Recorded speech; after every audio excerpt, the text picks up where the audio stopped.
3절로 9절 말씀 한 절 교독합니다. 제가 3절 읽겠습니다. 말하여 이르기를 이스라엘아 들으라. 너희가 오늘 너희의 대적과 싸우려고 나왔으니 마음에 겁내지 말며 두려워하지 말며 떨지 말며 그대로 말미암아 놀라지 말라.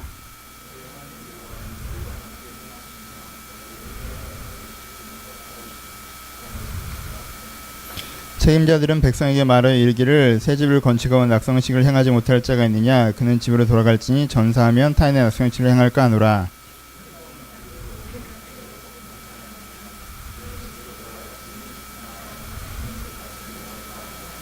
여자와 약혼하고 그와 결혼하지 못한 자가 있느냐. 그는 집으로 돌아갈지니 전사하면 타인이 그를 데려갈까 하노라 하고.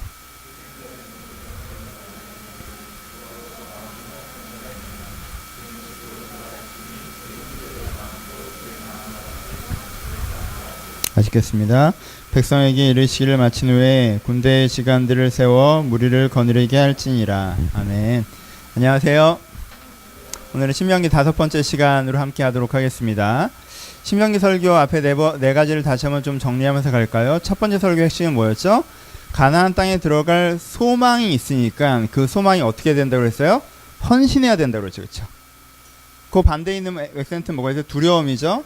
내가 믿지 못해도 두려워해서 헌신하지 못하기 때문에 소망을 만나지 못하는 것이다. 그러니까 모세가 가장 강조하는 건 뭐예요? 너희가 가나안 땅 앞에 서 있는데 그 소망이 선명하니까 뭐 하지 말라? 그 소망을 향해서 두려워하지 말고 헌신하라가 첫 번째 액센트죠. 그렇죠? 그럼 두 번째 설교 핵심은 뭐였죠? 소망이 이루어진 거죠. 가나안 땅에 들어갔어요. 그러면 그 다음에 뭐 해야 된다고 그랬어요? 그 땅에 들어서 내가 뭘 해야 될 소명을 깨닫고 성실해야 되는 거예요. 그렇죠? 이제는 들어왔으니까 됐다라고 자기 마음대로 자기 속에는 옳은 대로 행하는 것이 아니라 내가 여기에 왜 왔는지 여기서 무엇을 해야 되는지 이해를 해서 소명을 깨달아야 된다고 그랬어요. 그렇죠? 그 다음에 거기 어떻게 돼요?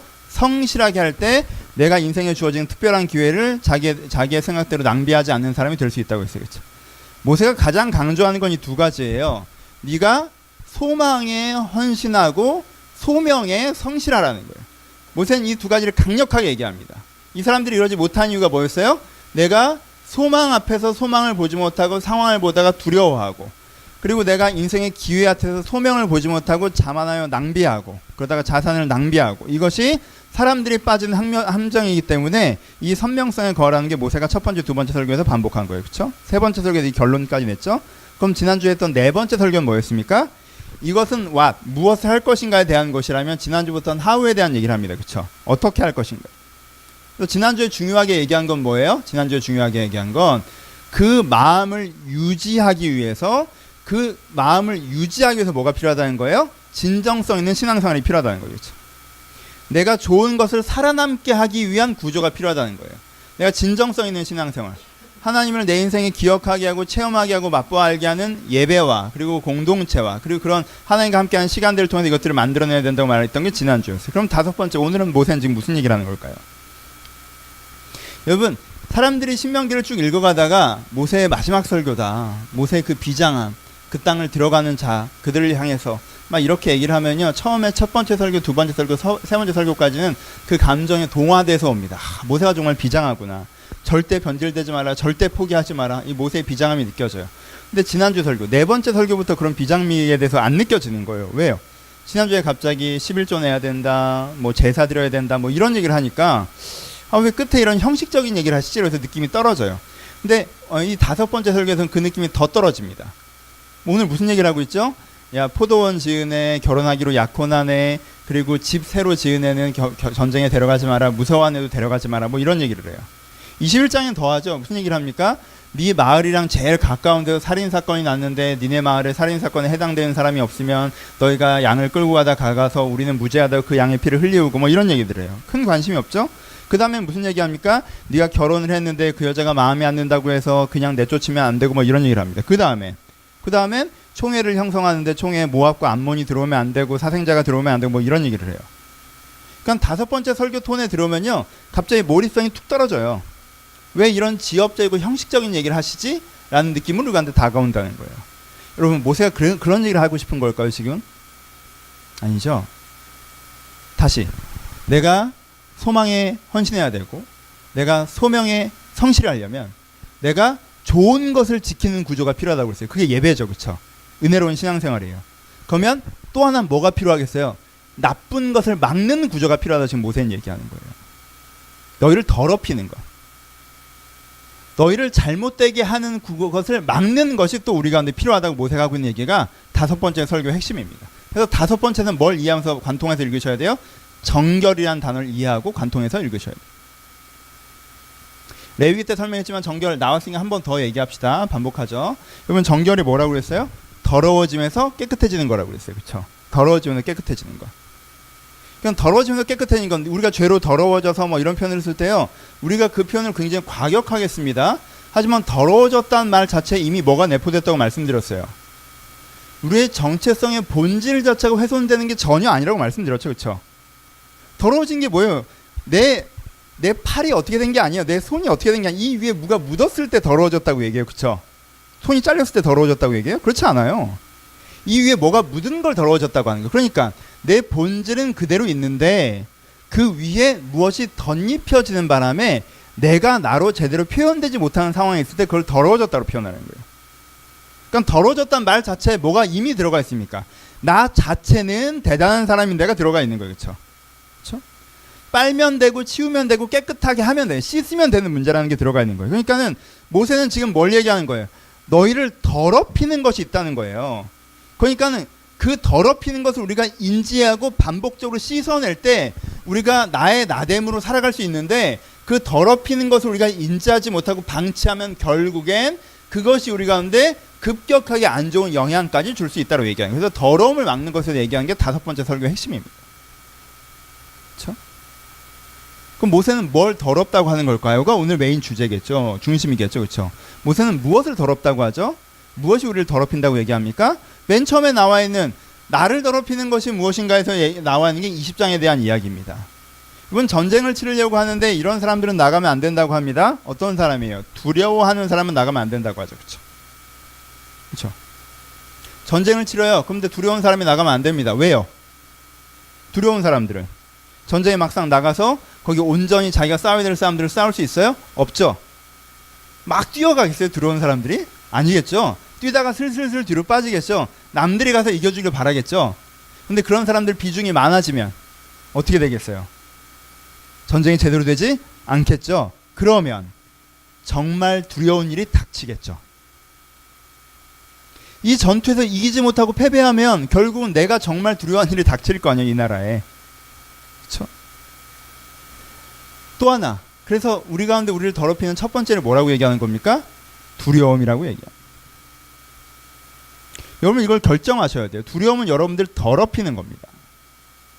두려움이 내 삶의 기본 구조가 될 때, 두려움이 내 속으로 들어와서 내가 두려움을 바탕으로 뭐를 생각하기 시작할 때 그것이 우리의 생각 전체를 얼마나 왜곡시킨지 기억하셔야 돼요. 두려움은 우리를 더럽힙니다. 여러분 저희가 초반에도 말씀드렸죠?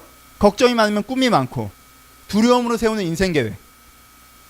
그렇잖아요? 내가 두렵기 때문에 뭘 하는 거. 내가 경제적으로 어려워질까봐 두려워서 내 직장을 선택하고 안정적인 거. 그 직장에 가서 만족이 있을까요? 내가 홀로 남을 게 두려워서 내가 배우자를 선택하고 그 가정에 만족이 있을까요? 내가 이대로 살아가면 나쁜 일이 생길까봐 두려워서 이것저것 내가 인생에 안 일어나야 되는 일을 예비하면서 살아가는데 내 인생을 전체로 투자하고 그럼 그 인생에 내가 이렇게 살아왔다는 자족이 있을까요? 두려움이 내 마음의 중심에 들어와서 두려움 때문에 삶의 계획과 구조가 만들어지기 시작할 때 그 사람의 생각이 어떻게 된다는 거예요? 더러워진다는 거예요. 더러워진다는 뜻이 뭐예요? 여러분 두려움이 내 삶의 기본 구조인데 소망을 생각할 수 있어요? 없어요. 소망을 생각하고 도전할 수 없습니다. 두려운데 하나님 소망 같은 건 됐고 당장 내 현실을 하나님이 바꿔달라고 그 사람은 기도할 거예요. 두려움이 내 삶의 기본 구조인 사람이 소명을 생각할 수 있어요? 없어요. 그건 좀 나중에라고 항상 생각하게 돼요. 내가 어느 정도 안정되고 어느 정도 성공하고 내 안에 두려운 거리가 없어지면 그때 내가 주를 위한 일을 할게요 라고 얘기할 거예요. 그러니까 이 사람한테 소명은 당면과제가 아니게 돼요. 여러분 내 안에 소망도 당면과제가 아니고 소명도 당면과제가 아닌 상태에서 이 두려움을 해결하는 것만 내 인생의 당면과제일 때 이 사람의 인생에 어떤 일이 벌어지기 시작할까요? 인생의 주류가 사라지겠죠. 영적 흐름이 사라지겠죠. 가치 있는 생활들이 사라지겠죠. 진짜 그 사람의 내면과 생활을 변화시켜 나가는 게 사라지겠죠. 그래서 두려움이 우리를 더럽힌다라고 얘기해요. 그러니까 두려움을 통해서 여러분들이 뭔가 생각하시면 그것을 씻어내셔야 돼요. 여러분, 한국의 부모님들이 자식을 가장 사랑하는 부모들 중에 하나라고 저를 생각해요. 한국에 있는 부모들이 자식에 굉장히 집중하는 문화들 중에 하나라고 저는 생각해요. 근데 한국에 있는 부모들이 자식을 가장 함부로 대하는 사람들 중에 하나입니다. 왜요? 자식을 생각할 때 역학이 뭐가 들어가요? 두려움이 들어가죠. 애가 공부를 잘 못해요. 그럼 뭐가 두려워요? 얘가 나중에 자기 밥벌이 못할까 봐 두려워요. 그러면 얘 영어 단어 하나에 나는 불같이 화를 내게 되는 거예요. 왜요? 무서우니까. 얘가 일을 제대로 해내지 못할까 봐 두려우니까. 얘 인생 어디 흘러간 건 무서우니까. 그때부터는 이 역학에 뭐가 생겨요? 건강한 관계가 형성되기가 어렵죠. 내가 회사에서 일을 하는데 여기서 내가 언제 잘릴지 몰라서 무서워요. 그 두려움이 내가 이 회사 생활을 하는 기본이에요. 그러면 내가 어떤 역학이 생기겠어요? 내가 그 두려움의 기본으로 이 회사를 바라볼 때 내가 건강하게 팀워크를 할 수 있겠어요? 내가 이 일을 보람있고 의미있게 할 수 있겠습니까? 아니죠. 어려워집니다. 여러분, 두려움 자체가 여러분들을 더럽게 하는 것이라는 걸 기억하셔. 두 번째, 우리를 더럽히는 또 하나를 뭘 얘기하죠? 오늘 본문에서 보면요. 이런 사람들은 군대 안 가도 된다고 하네요. 갔는데 약혼한 사람, 집을 지어놓고 입주를 못하신 분들, 포도원을 만들어놓고 수확을 못하신 분들은요, 군대에서 되돌아가라고 한대요. 얼마나 좋은 일이에요, 본인들에게? 좀 불공평하지 않아요? 그러면 포도원도 없고 집도 없고 약혼자도 없는 사람은 가서 죽으란 얘기야? 왜 이런 법들을 만들었죠? 물론 이게 잘못이라고 얘기하는 건 아니에요. 하지만 이 사람들이 그렇게 전쟁에 나아가는 걸 배제시키는 기본 의도는 뭡니까? 우리를 더럽히는 것 중에 하나는 미련입니다. 두마음이라고 잘 표현됩니다.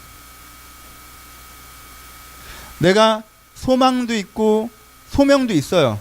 근데 뭐도 있어요?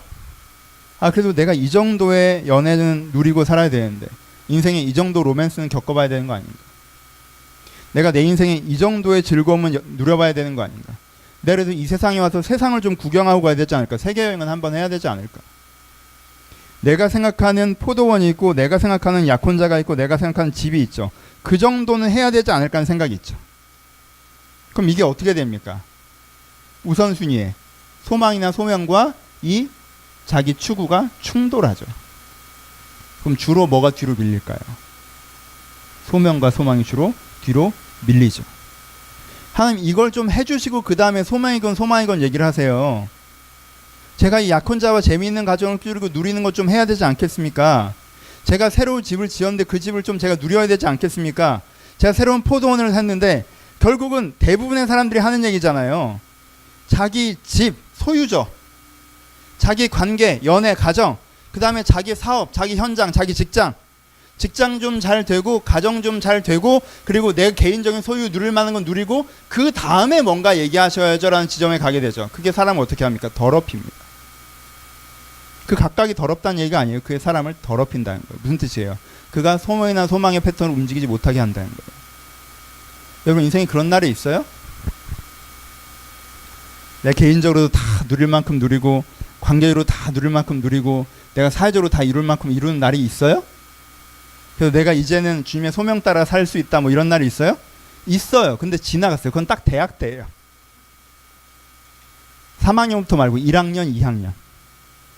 그쵸?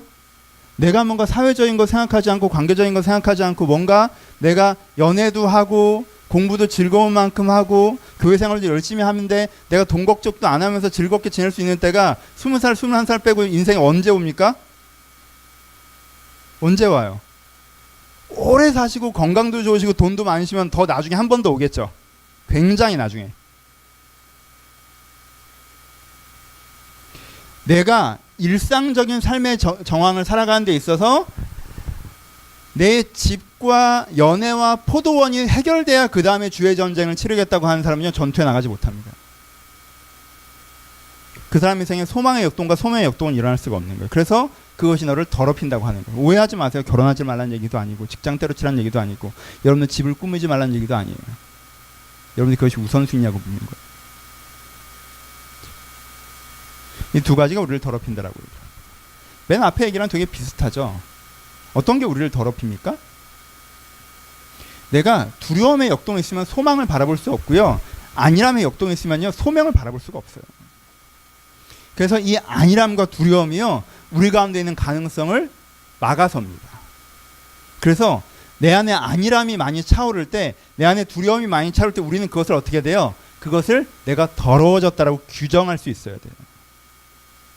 그리고 이 안일함과 두려움을 만족시켜 주려고 하는 것이 아니라, 두렵지 않은 상황을 달라고 기도하거나 안일하게 더 퍼질 수 있는 여유를 달라고 기도하는 것이 아니라, 이 안일함과 두려움으로부터 깨끗해지게 해달라고 기도해야 돼요.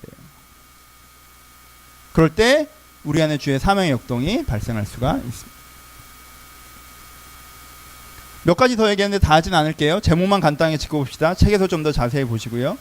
우리 개인적인 더러워짐 외고 관계적인 더러워짐도 얘기합니다. 21장에 나오는 것이죠. 21장에 아까 얘기했던 아주 간단한 이야기, 우리 마을에서 가까운 외곽 지역에서 살인사건이 났으면요, 그러면은 내가 우리 마을에서 거기에 사람들을 죽인 일이 없다라고 입증하는 예식을 치르라고 해요. 내용상 아무런 감동을 받기 어렵죠. 핵심은 뭡니까? 무엇이 우리를 더럽게 한다는 거예요? 의심이 우리의 관계를 더럽힌다라고 합니다.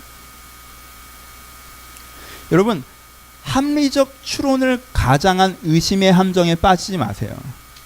보세요. 사람이 죽었어요. 벌판에서 죽었어요. 누가 와도 짐승이 죽인 게 아니에요. 사람이 죽인 형태예요.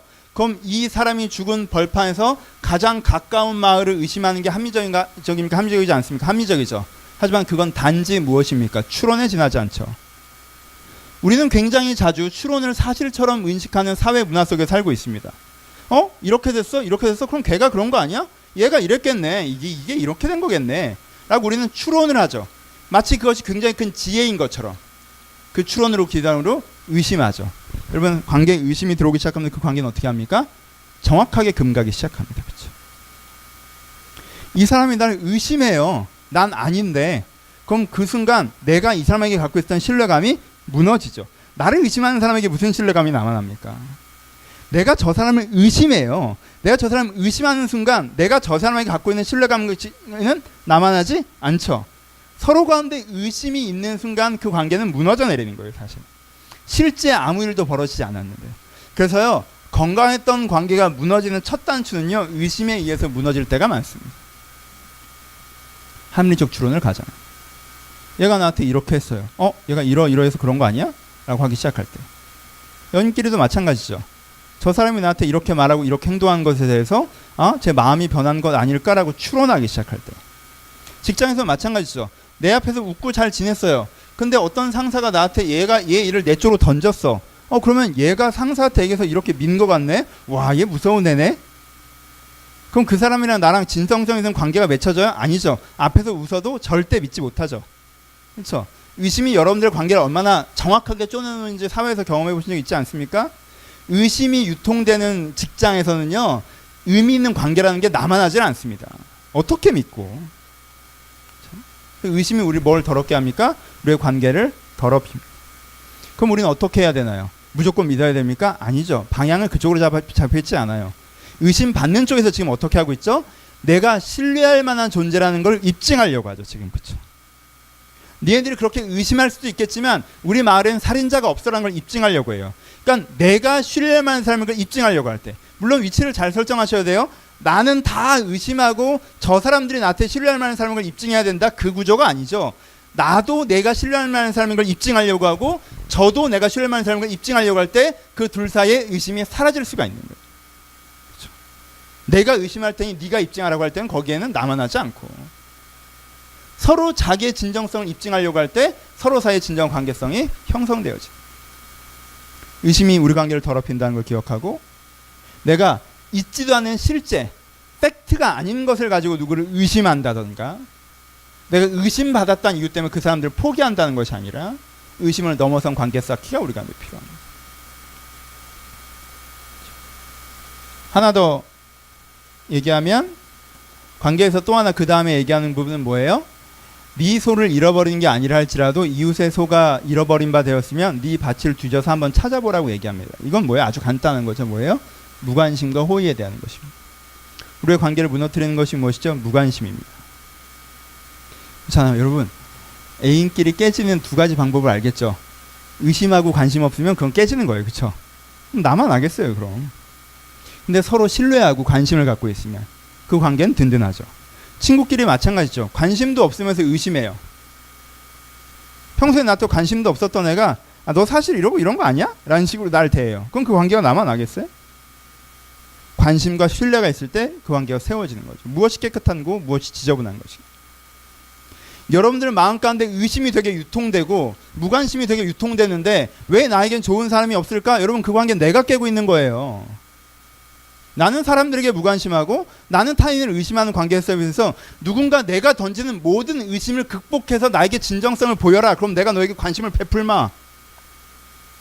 라는 걸 하시려면 굉장히 이쁘거나 압도적으로 엄청나게 잘났거나 그렇더라도 여러분들을 이용하려는 사람만 여러분들을 속이며 그 벽을 뛰어넘을 거예요.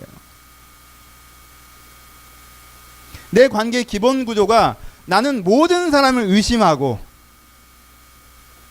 그들에게 관심도 없고 하지만 그들이 내 의심을 뛰어넘어 나에게 진정성을 입증하면 그것이 나에게 진짜 친구이고 진짜 사랑이고 그럴 때 연애를 할 것이다. 그건 내가 풀이 자랄 수 없는 밭을 만들어 놓고 여기가 왜 황무지냐고 얘기하는 것과 같아요. 건강한 관계를 세우고 싶으십니까? 호의를 가지세요. 내일이 아니라 할지라도 그 사람이 소를 잃어버렸으면 내 밭에 그 소가 혹시 돌아왔는지 알아봐주는 정도의 열정이 나에게 필요해요.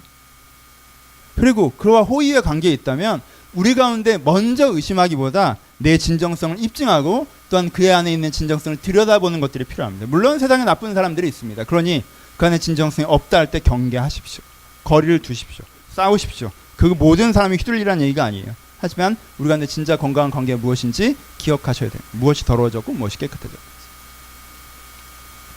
이런 부분들을 쭉 얘기해가고 있으니 오늘은 전부를 얘기하지 않을게요. 한 번 더 얘기하는 건 총회에 대한 얘기를 합니다. 공동체 정결에서 얘기해요. 다른 가치관을 갖고 얘기하는 거에서 얘기하시는 부분들이 있습니다. 책에 보시면 좀 더 자세히 나와 있어요. 지금 모세는 우리 가운데 무슨 얘기를 하고 있습니까? 우리 관계와 개인에 대해서만 오늘은 좀 얘기해 봅시다. 모세는 우리 가운데 무엇을 얘기하고 있어요? 우리가 지저분해지는 게 문제라는 거예요. 우리가 깨끗해져야 된다고 얘기하는 겁니다. 우리가 내가 소망의 삶과 소명의 삶을 살기 위해서 좋은 것을 지키는 연습과 함께 나쁜 것을 막는 연습이 필요하다는 거예요. 내 안에 성벽을 세우고 파수꾼을 세우는 게 필요하다는 것입니다. 건강한 말을 세우는 능력과 악한 자를 막는 능력은 또 다른 거예요. 내 안에 예배를 세우고 은혜를 세우고 중심을 세우는 능력도 있어야 되지만 그와 함께 무엇이 나를 망치는 것인지 인지하고 그것들을 막아서는 능력이 필요하다는 것입니다. 여러분, 사람은 두 가지를 자기 이해를 갖고 있어야 앞으로 나갈 수 있는 동력을 얻을 수 있어요. 인간적인 부분으로 얘기하더라도요, 사람은 자기 장점이 무엇인지 이해하고 있어야 앞으로 나갈 수 있습니다. 그리고 다른 자기 단점이 무엇인지 이해하고 있어야 앞으로 나갈 수 있어요. 자기 장점을 이해하지 못하는 사람은요, 자기가 갖고 있는 자산을 낭비합니다. 자기가 갖고 있는 능력에 집중하지 못해요. 자기가 할 수 있는 게 무엇이라는 걸 기억하지 못합니다. 자기 장점을 알고 있어야 그 장점을 알면 앞으로 나아갈 수 있어요. 하지만 자기 단점을 인지하지 못한다면 같은 구멍에서 꼬꾸라집니다. 그러니 사람은 자기의 장점을 기억하고 또한 자기의 단점을 기억할 때 앞으로 걸어갈 수 있단 말이에요. 지금 하나님께서 이런 거에 대해서 영적으로 모세에게 권면하십니다. 너희 가운데 너희 영적인 장점, 하나님께 받은 은혜를 예배 가운데 기억하고 또한 너희의 영적 단점, 너희가 자주 두려워하며 자주 안일해지며 의심하며 무관심해지는 것이 너희 영혼과 관계를 망치는 것이니 그것을 기억하고 그런 것들이 너희 가운데 들어올 때 막아서라라고 말씀하고 계신 거예요. 그렇죠? 그것이 모세의 5번째 설교입니다. 결론으로 갑시다. 손 자주 씻으십니까? 손 자주 씻으세요? 전 자주 안 씻는데요. 하루에 한 3-4번 정도 씻는 것 같아요. 근데 바깥에 갔다 들어오거나 화장실을 다녀오거나 내가 좀 손을 사용한 이후에는 꼭 씻는 것이 좋다라고 광고하고 홍보하고 있죠. 왜요? 손에는 세균과 바이러스가 굉장히 많이 붙어 있어서 이 세균과 바이러스 때문에 우리 가운데 가끔 전염성 질환들이 유통된다라고 합니다. 공기를 통해서 감염되는 것이 아니라, 공중보건이 같죠? 공기를 통해서 감염되는 것이 아니라 내가 그런 게 묻어있는 것을 만지면 그 만진 것을 내가 다시 입이나 얼굴이나 이런 데를 만지기 때문에 그렇게 된다. 그래서 손만 잘 씻어도 감기 걸릴 확률이 70%가 낮아진대요. 여러분들 손에 있는 세균은요, 여러분들이 3분씩만 손을 씻으면 99.8% 사라진답니다. 얼마나 아름답습니까? 손을 씻으세요. 손을 씻는 게 사라집니다. 보시죠. 아주 간단한 상식이잖아요. 아, 나한테 손이 있는데 이 손을 자주 씻어야 내가 깨끗하고 건강할 수 있어. 어렵지 않죠? 이걸 좀 과장해서 해석해 봅시다. 근데 어떤 사람들은요, 손이라고 하는 건 말이야, 세균과 바이러스에 가득한 악한 존재라고 정의하려고 해요. 그렇죠? 당신의 영혼은 자주 두려움과 안일함과 이기심에 더럽혀질 수 있습니다 라고 얘기하니까 어떤 사람은 인간이란 구제불능의 악한 존재야. 우린 전적으로 타락해서 도무지 선이라고는 찾아볼 수 없는 악에 찌든 존재야 라고 얘기하려고 해요. 그렇게까지 얘기할 건 아니잖아요. 그렇죠? 손이라고 하는 것이 세균과 바이러스를 전파하는 매개체입니까? 맞죠. 하지만 손은 그런 것입니까? 아니죠. 인간은 자주 범죄합니까? 맞죠. 죄의 습성이 쉬이 사라지지 않습니까? 맞습니다. 하지만 인간은 단지 죄인일 뿐입니까? 아니죠. 타락이란 말 자체가 뭘 상징합니까? 타락이란 말 자체가 원래는 상태가 괜찮은 존재라는 걸 상징해요. 그렇죠? 의미해요. 그렇죠? 전제한다는 거예요. 원래가 상태가 괜찮아야 타락이란 개념이 들어오는 것이지, 원래 얘는 이래라고 하면 타락 개념이 안 들어오죠. 그렇죠?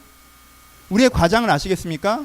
어떤 사람은요, 손에 대해서 손이 그렇게 한다고 하면요, 손이란 건 전적으로 타락한 존재야. 손이라고 하는 건 바이러스와 세균 덩어리야라고 얘기하려고 해요.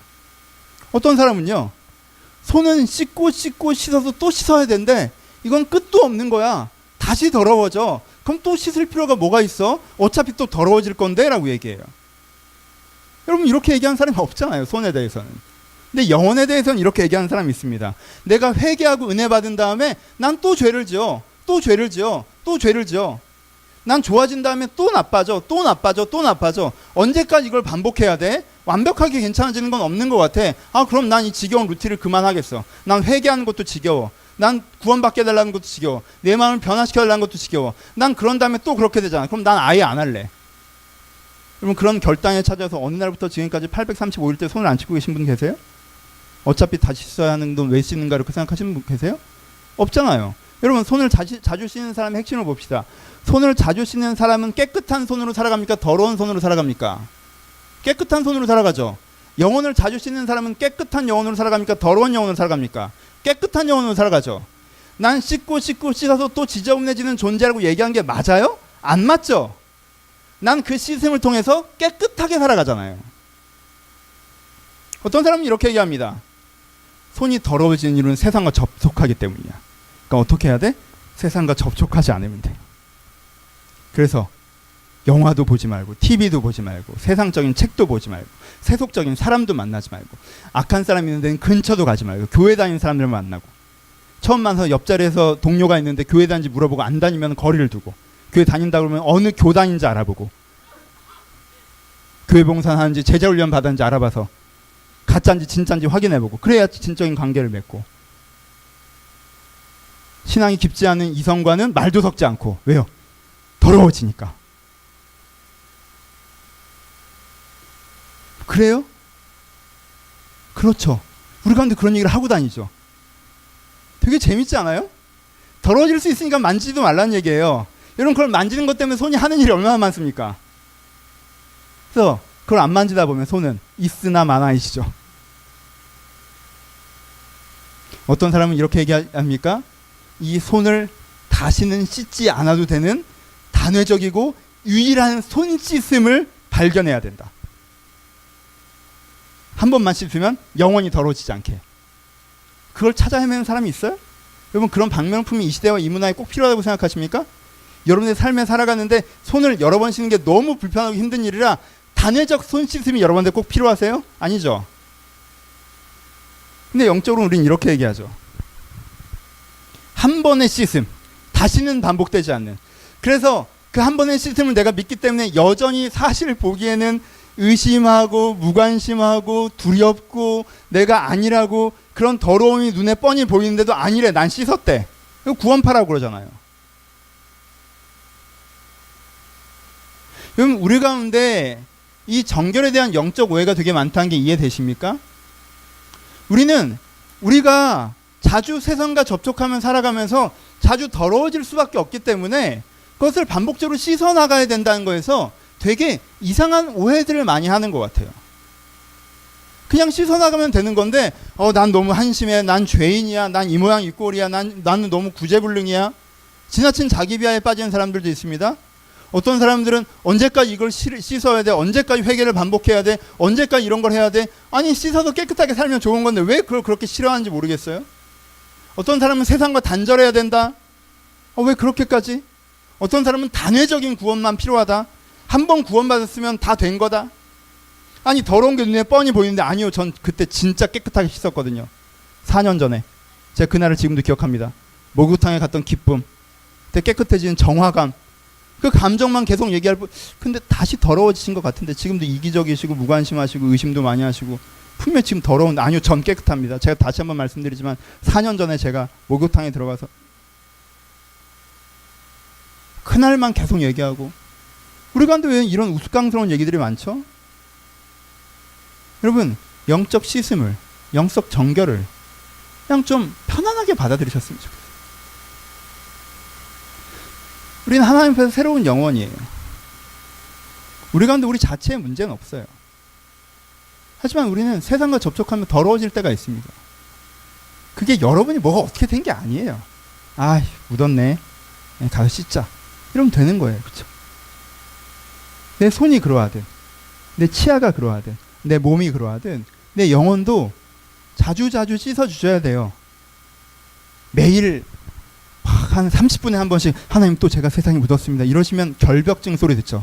손을 30분에 한 번씩 씻으면 그것도 오버잖아요. 그렇죠? 그게 영적으로 좋은 게 아니라 하루에 2-3번 혹은 한 번, 일주일에 1-2번 내가 목욕하듯이 씻는 일주일에 1-2번이 있다면 내가 손 씻듯이 씻는 하루에 2-3번 있는 거고 내가 세수하고 발 씻듯이 씻는 하루에 1-2번이 있는 거예요.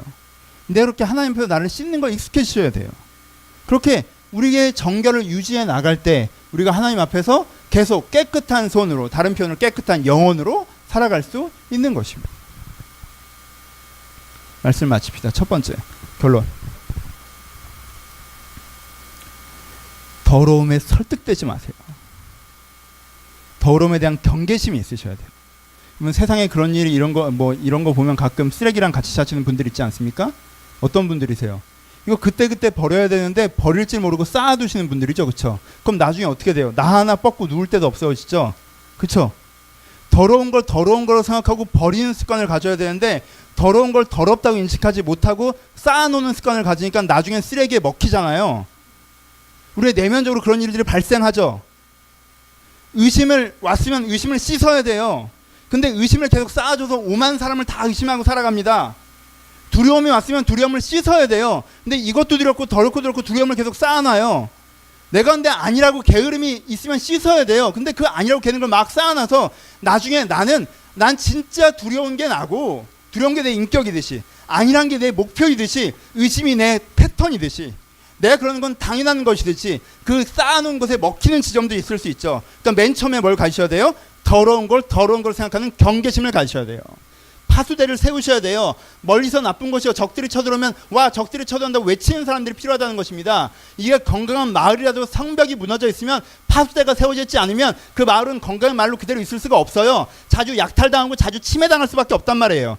영적으로 아무리 좋은 은혜를 받아도 그 가운데 이런 경계심이 없다면 그걸 유지할 수가 없다는 거예요. 유지만 잘해도 영적인 것이 생기지는 않아요. 하지만 4번째가 있어야 되지만 5번째도 있어야 된다는 얘기예요. 그렇죠? 경계심을 가지셔야 돼요. 2번째 뭐 하셔야 됩니까? 자부심을 가지세요. 여러분 손에 뭐가 묻었는데 난 이런 게 묻은 존재야. 이런 사람은 없어요. 다 씻을 생각을 하지. 그러니까 그것이 마치 여러분들의 존재 자체를 어떻게 한 것이냐 착각하지 마세요. 죄를 지어서 그 죄가 나와 동일시하면서 죄책감 느끼고 난 그런 존재라고 자기를 비하하고 나와 죄를 등가 동일한 것으로 생각하고 여러분 바울도 뭐라고 얘기했습니까? 내가 원하는 선을 행하지 않고 내가 원치 않는 악을 행하는 오라 나는 공고한 사람이로다. 그때 바울이 무슨 얘기를 해요? 이것은 내가 아니라 내 속에 거하는 죄라 라고 나와 죄를 분리합니다. 그렇죠? 그것을 내 어깨에 져버려서 난 이 모양이야, 난 한심해, 난 이렇게 됐지. 그게 문제라는 것은 알지만 그 문제와 나를 동일시해서 자기를 그냥 무너뜨리는 그런 사람은 어떻게 해요? 씻지 않죠. 그렇게 생각하시면 안 돼요. 2번째 뭐 하셔야 돼요? 내가 이것을 항상 씻어낼 수 있다라고 하는 스스로에 대한 자부심을 가셔야 돼요. 내가 지금 좀 더러워졌지만 샤워하고 나오면 난 뽀송뽀송해질 거라는 당연한 믿음을 가셔야 된다는 거예요. 영적으로 씻으시면 여러분들은 곧장 뽀송뽀송해지세요. 또 더러워지기도 하겠지만 내가 묻었으면 씻을 생각을 하란 말이에요. 두려워졌으면 씻을 생각을 하고, 내가 무관심해졌으면 씻을 생각을 하고, 내가 게을렀으면 씻을 생각을 하면 돼요. 씻자라고 생각하시면 돼요. 그걸 부여안고 난 이런 사람입니다 라고 얘기하시는 게 아니에요. 세 번째 뭐 하셔야 돼요? 겸손하셔야죠. 뭘? 다시 더러워질 수 있으니까. 다시 더러워질 테니까. 하지만 이왕이면 좀 조심하셔야겠죠. 여러분, 난 우리 집에 샤워실이 있어. 그래서 난 더러워지는 게 무섭지 않아. 그래서 막 여기서 둘러눕고 막 이런 사람 있어요? 막 이상한 거 만지고 이런 사람 있어요? 아니죠. 우리는 최대한 그래도 최소한 내가 안 더러워지려고 노력하죠. 지저분한 데는 좀 안 가고, 빨면 귀찮잖아요. 그렇죠? 그러니까 안 묻었으면 하고, 먹을 때도 좀 조심스럽게 먹고 하죠. 그런 것처럼 어떻게 돼요? 내가 은혜로 새로워졌다라고 하면 기독교인이라도 어떤 판타지가 있습니까? 여러분, 은혜 많이 받으시면 여러분들이 되게 영적인 어떤 슈퍼맨이 된 것처럼, 그렇죠? 전투력 최강이어서 세상이 감당치 못하는 어떤 그런 사람이어서 나는 뭐든 할 수 있고 막 그렇게 오버하시죠. 그렇게 오버하면서 어떻게 돼요? 내가 또 들어올 시장 인식을 못하죠. 그러다가 좀만 더러워져도 내가 그렇게 은혜 받고도 또 이러는구나라고 또 자기 위하로 들어가죠. 그러니까 아무리 은혜를 받으셨어도요, 내가 또 더러워질 수 있는 사람이라는 걸 수용하셔야 돼요. 겸손하셔야 돼요. 조심스러우셔야 돼요. 이 세 가지가 있을 때 우리가 지켜질 것입니다. 말씀을 마칩시다. 여러분 가운데 회개가 있습니까? 여러분, 회개는요 반성문 쓰는 게 아니에요. 회개하라고 그러면 그래, 난 못난 인간이지, 내가 잘못한 게 많지, 그래 하나님 보시기에 어떻게 그러겠어. 그래서 교회에서 회개하라고 그러면 그래 생각해보자, 그래, 뭐 오늘은 회개 설교니까 해야지 뭐 어떻게, 내가 잘못한 게 뭐더라. 여러분, 회개는 샤워 같은 거예요. 여러분들 두려움 때문에 불편하지 않으세요? 여러분의 안일함이 여러분들에게 왠지 무기력감으로 오고 있지 않습니까? 여러분들 의심이 여러분들 관계를 좀 먹고 있지 않아요? 그거 씻고 싶지 않으세요? 좀 뽀송뽀송해지고 싶지 않아요? 좀 깔끔해지고 싶지 않아요? 내가 이렇게 막 정말 땀내 나는 것처럼 이렇게 쩔어가지고 이것 좀 한번 좀 씻고 다시 하고 싶지 않아요? 이 두려움에, 이 안일함에, 이 의심에, 이 무관심에 그렇게 정말 약간 내가 봐도 내 몸에서 약간 냄새나는 그 느낌 빨리 좀 이렇게 하고 싶지 않아요? 그럼 회개는 씻음이에요. 그럼 지혜 샤워실인 거 얼마나 좋은 겁니까? 내가 뜨거운 물에 확 내가 내 몸을 씻어내고 이렇게 샤워하고 나왔을 때 그 원래의 내 모습, 뽀송뽀송한 나, 그때 기분 좋음, 우리 이거 좋아하잖아요. 회개는 씻음입니다. 회개를 여러분 삶 속에 받아들이십시오. 회개를 여러분 삶 속에 일상화하세요. 내 가운데 내 더러움을 인지하고 그것을 씻어내는 회개를 받아들여야 됩니다. 마지막으로 회개한 게 영접한 때다. 마지막으로 했는데 내가 미친듯이 큰 잘못하고 내가 자존감이 완전 무너져서 2, 3년 전에 한 번이다. 여러분 그거 여러분 신앙 패턴 약간 문제 있다는 거 아시겠죠? 냄새나게. 그렇지 않겠어요? 사람이 특별히 나쁜 짓을 안 해도요 3일 동안 안 쉬면 몸에서 냄새가 나요. 그렇죠? 그것처럼 여러분들이 일주일에 한 달, 2달 동안 여러분 분명히 세상에서 살아가면서 분명히 그 세상이 여러분들의 이기심을 자극했을 텐데, 여러분들 아니란 거 여러분들 두려움을 분명히 자극했을 텐데, 그래서 내가 좀 더러워졌을 텐데 내가 그렇지 않은 사람이냐, 안 씻고 있는 게 여러분들을 더 더럽게 하고 있다는 걸 모르시겠어요? 그러니까 여러분 회개에 익숙해지셔야 돼요. 회개하셔야 돼요. 매일 양치하듯이, 매일 집에 가면 습관적으로 손 씻듯이 굉장한 죄책감으로 회개하는 거 아니에요. 처음 예수 믿었을 때처럼 엄청난 결단을 회개하는 거 아니에요. 내가 자연스럽게 상식적으로 부드럽게 내가 오늘 하루를 돌아보며 하나님 앞에 내 안에 있었던 두려움과 이기심과 안일함과 그런 마음들이 씻어지길 바라는 그 고백이기도, 속죄제가 예수 그리스도의 그 은혜가 나를 다시 한번 깨끗하게 한다는 그 믿음으로 내가 주님 앞에 씻음을 구하는 그 기도, 그것을 통해서 여러분들이 여러분 다음 모습으로 살아갈 수 있습니다. 모세가 요청했던 대로 회개를 여러분의 삶에 받아들여서 여러분 아름다움을 그대로 유지하셨으면 좋겠습니다. 손은 씻으면 괜찮아요. 근데 너무 안 씻으면요 병 걸려요. 양치 안 해도 괜찮아요. 양치 안 한다고 치아가 원래 어떻게 된 건 아니에요. 근데 너무 안 하면 썩어요. 마찬가지예요. 회개 한번 안 한다고 내 본질에 문제가 생긴 게 아니에요. 세상에 더러움이 나를 분다고 나를 망치진 않아요. 하지만 우리가 그것을 장기적으로 방치하면 그것이 나를 망치는 계기가 될 수 있죠. 그럼 여러분, 세속의 때가 여러분들 찌들지 못하도록, 무엇이 먹었을 때 빨리 닦아내면 그래도 빨리 지워지잖아요. 세속의 때가 여러분들이 찌들지 못하도록 회개로 여러분들의 마음과 영혼을 씻으시고 한 본전한 마음으로 살아가는 여러분들 되시 주님의 이름으로 축원합니다. 우리 같이 찬양할 거예요. 우리 여호와의 유월절을 찬양할 텐데, 이 찬양 가사가 오늘 설교에서 여러분들이 들고 싶은 말씀입니다. 중간에 보시면 내 주를 향한 사랑과 그 신뢰가 사그러져 갈 때 하늘부터 이곳에 장막이 덮이네라고 고백하고 있습니다. 내 주를 향한 사랑과 신뢰가 사그러져 갈 때, 여러분, 이것은 긍정이 사라지는 것으로 표현했지만 사실 무엇일까요? 왜 이 사람이 신뢰가 사라졌을까요? 왜 이 사람의 사랑이 사라졌을까요? 그런데 두려움 때문은 아니었을까요? 안일함 때문은 아니었을까요? 우리가 안일할 때 하나님을 향한 사랑이 사그러지지 않습니까? 우리가 두려울 때 하나님에 대한 신뢰가 사그러지지 않습니까? 이 사람 가운데 더러워짐이 있었던 것 같아요. 근데 이 사람이 뭐라고 고백합니까? 주를 향한 사랑과 그 신뢰가 사그러져 갈 때 하늘로부터 이곳에 장막이 덮이라고 고백합니다. 하나님께서 나를 다시 한번 정결케 해주시는 것, 씻으시는 것들에서 얘기합니다. 오늘은 찬양하고 회개 기도하고 마무리할 거예요. 여러분, 이 시간 여러분들이 씻는 시간이었으면 좋겠어요. 그런데 밀린 회개가 있었다면 여러분 가운데 반성문 쓰라는 게 아니라 빨리 잘못했다고 얘기해라고 얘기하는 것이 아니라 거의 사실 여러분들을 더럽히고 있으니 이 시간 씻는 시간이었으면 좋겠습니다. 아버지 은혜로 것이 씻어질 수 있다는 기대감을 우리 가운데 고백하시면서 우리 기도하는 마음으로 먼저 이 찬양 함께 찬양하도록 하겠습니다.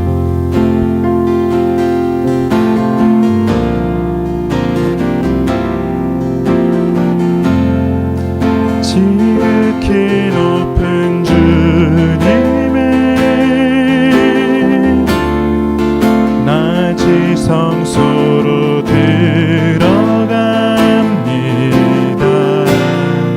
세상의 신을 벗고서 주 보좌 앞에 엎드리니 내 주를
통성으로 기도하겠습니다. 여러분들이 들으면서 생각했던 회개를 하십시오. 지금 이 순간이 회개에 대해서 듣는 시간이 아니라 여러분들 회개하는 시간이었으면 좋겠습니다. 비장한 얘기를 얘기하는 게 아니에요. 이 순간이 여러분들이 작은 거를 씻어내는 시간이었으면 좋겠습니다. 여러분 들으시면서 여러분한테 어떤 여러분들의 더러움이 생각나셨습니까? 여러분들의 무관심에 찌들어 있습니까? 여러분 가운데 어떤 두려움이 있습니까? 여러분들 이기심이 있습니까? 의심이 있습니까? 그것이 내 관계를 더럽히고 내 내면을 더럽히고 있지 않습니까? 하는데 이런 마음이 정결케 되게 하여 주옵소서. 내 하나님을 신뢰하는 마음, 한편 헌신하고자 하는 그 마음, 하나님을 사랑하는 그 마음이 다시 한번 커지게 하여 주옵소서. 주를 향한 신뢰와 사랑이 사그러지지 않게 하시고 그 마음이 나를 다시 한번 살아나게 해달라고. 여러분들을 붙잡고 있는 어떤 더러움과 죄악이 있다면 그것이 이제 하나님의 은혜로 씻겨질 것을 기대하시면서 우리 함께 우리 회개하며 기도하기를 소원합니다. 기도하겠습니다. 하나님, 이 가운데 씻겨짐의 기도하기를 소원합니다. 이들 마음 가운데 붙잡고 있는 영혼의 죄악들이 아버지 하나님의 인자와 차려오시는 하나님만 씻겨지기를 소원합니다.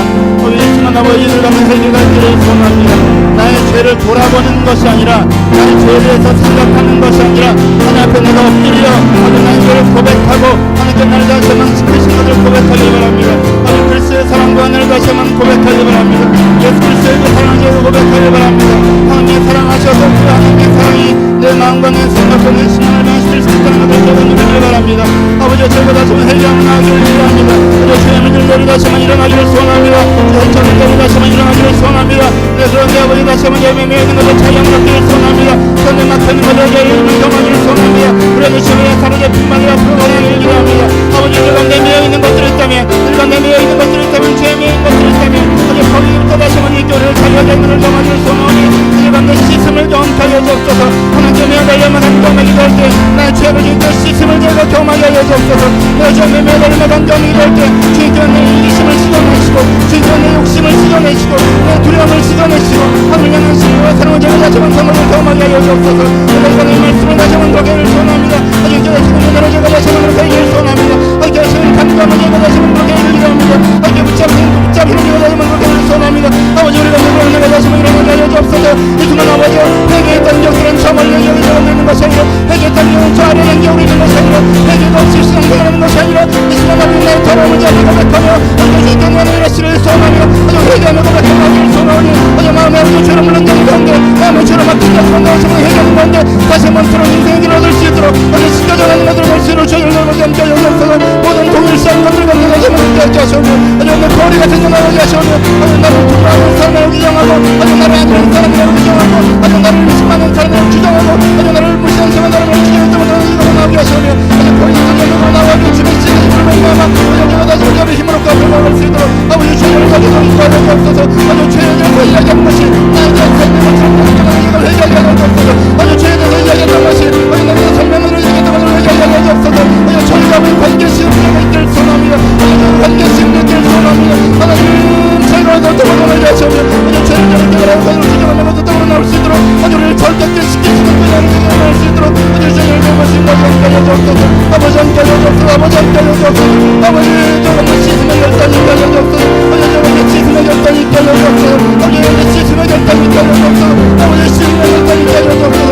아버지 시스템의 결단이 있길 소원합니다. 아버지 함께해서 여러분을 깨어나고 일어나고 사랑하는 것들을 쓰러져 아버지까지 하옵소서. 아버지 나를 가진 거여 주옵소서. 아버지 나를 가진 거여 한 번 더 기도할 것입니다. 한 번 더 기도할 때 여러분들의 죄와 여러분들을 동일시했던 것들을 회개하십시오. 저는 원래 두려움이 많은 사람이에요. 저는 원래 남들을 의심하는 까다로운 사람이에요. 저는 원래 사람들에게 관심이 없어요. 전 그냥 편하고 사는 게 좋아요. 여러분 그것이 여러분들의 죄지 여러분들 자신이 아닙니다. 아버지 내가 죄를 죄로 알게 하여 주옵소서. 죄를 죄로 고백하게 하여 주옵소서. 그리고 주님께 분명히 나를 씻으심을 제가 믿고 변화되게 하여 달라고. 우리 한 번만 더 같은 제목으로 기도하고 제가 축도하고 예배를 마치겠습니다. 기도하겠습니다. 아버지 이제까지 우리의 죄를 나의 자신이라 고백했던 죄들을 회개하기를 소원합니다. 내가 까다로운 사람을 얘기했던 죄를 회개하게 하여 주옵소서. 난 무관심한 사람을 고백했던 이들의 죄를 회개하게 하여 주옵소서. 아주 나는 의심이 많은 사람을 얘기했던 이들을 회개하게 하여 주옵소서. 아주 나는 편한 게 좋다고 얘기했던 이들의 죄를 회개하게 하여 주옵소서. 나는 두려움이 많은 사람을 얘기했던 이들의 죄를 회개하게 하여 주옵소서. 아주 내가 그 죄에게서 걸어나기를 소원합니다. 아주 죄에게 그 죄에게서 걸어나기를 소원합니다. 아주 내가 벌써 앞으로 걸어나기를 소원합니다. 아버지 나의 본모습을 얘기했던 죄에 내가 빠져있지 않게 하시오며 아주 거듭을 앞으로 걸어간 사람의 것들을 고백하게 하시오며 주님께 주님의 힘으로 말미암아 내 이 본질에서부터 내 죄가 갈라져가는 은혜를 주고 경험하게 하여 주옵소서. 아주 내 본질에서부터 내 죄가 갈라져가는 은혜를 경험하게 하여 주옵소서. 우리의 마음과 심령 가운데 파괴를 세우시고 마음과 심령 가운데 성벽을 세우셔서 내가 낙한 영혼 너희들을 침하지 못하게 하시오며 악한 영혼들을 침하지 못하게 하시오며 하나님 생의 수의 이름으로 저가 성경도 성벽 앞에서 어제 죄가 온전히 남의 승배를 지키고 어제 개인의 신앙을 지키고 우리의 관계를 지키고 어제 문제가 너희의 백성들을 소원하오며 어제 기름을 얻는 얻게 하시오며 침례 받은 자가 얻게 하시오며 여러분 이런 기름을 얻는 자가 될 수 있도록 앞으로 나가는 자가 될 수 있도록 승리한 자가 될 수 있도록 붙잡는 자를 회복한 자까지 하소서. 이가 이제 세우시는 신령을 저가 바라보기다오니 우리가 기도하며 남부할 때마다 여기 청하시는 행복할 때를 소원합니다. 아버지 인도하시옵소서.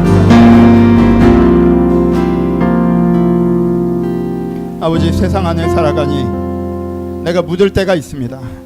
내 안에 두려움이 묻고 내 안에 게으름이 묻고 의심이 묻고 무관심이 묻고 우리 안에 세상의 생각과 문화들이 내 안에 묻을 때가 있습니다.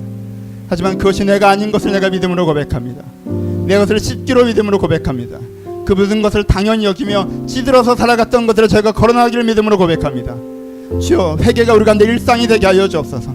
우리 가운데 내가 잘못했다고 얘기하는 자기 비하의 시간이 아니라 내가 하나님 앞에서 혼나는 반성문의 시간이 아니라 하나님의 보혈의 능력 앞에서 내 죄를 씻어내는 은혜의 시간이길 소원하오니 내 정화의 시간이길 소원하오니 내 정결의 시간이길 소원하오니 우리는 이 싸움의 시간, 이 회개의 시간, 이 깨끗해짐의 시간이 매일마다 우리 가운데 있게 하셔서 매주마다 우리 가운데 있게 하셔서 우리가 주님 앞에 정한 심령으로 살아갈 수 있도록 우리를 축복하여 주옵소서. 내 손을 씻듯이 우리의 영혼을 항상 씻게 하시고 그래서 우리가 깨끗한 손으로 살아가는 것만큼이나 깨끗한 영혼으로 살아갈 수 있도록 우리의 정화의 은혜를 날마다 허락하여 주시옵소서. 이제는 우리 주 예수 그리스도의 은혜와 하나님 아버지의 사랑하심과 성령님의 교통하심이 늘 보혈의 공로로 죄 씻음 받아 정결하게 살아가기를 소원하는 모든 심령 가운데 이제로부터 영원토록 함께 있을지어다. 아멘.